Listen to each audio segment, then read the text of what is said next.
একদিন রোদেলা সকালে টুনি নামের ছোট্ট পাখিটা জানালার ধারে বসে আকাশের দিকে তাকিয়েছিল। হঠাৎ এক তুলোর মতো নরম সাদা মেঘ ভেসে এলো আর বলল, এই টুনি, আমার পিঠে চড়ে আকাশ ঘুরতে চাও?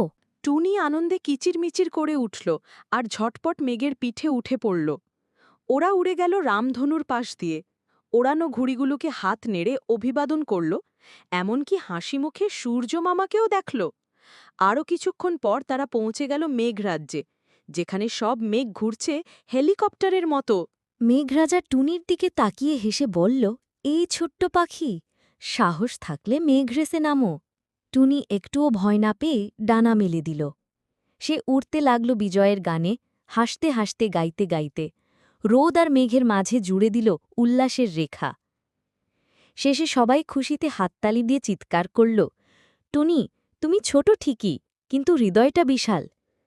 টুনি হেসে বলল, অ্যাডভেঞ্চার মানেই তো সাহস, বন্ধুত্ব আর আনন্দে ভরা উঁচু উড়ান।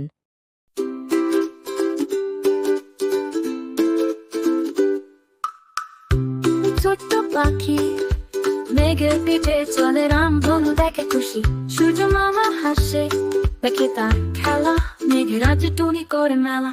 টুনি টুনি ছোট্ট বীর, মেঘের দেশে মিষ্টি নীর, সাহস তার আকাশ ছোঁয়া, অ্যাডভেঞ্চার মানে সাথী হওয়া।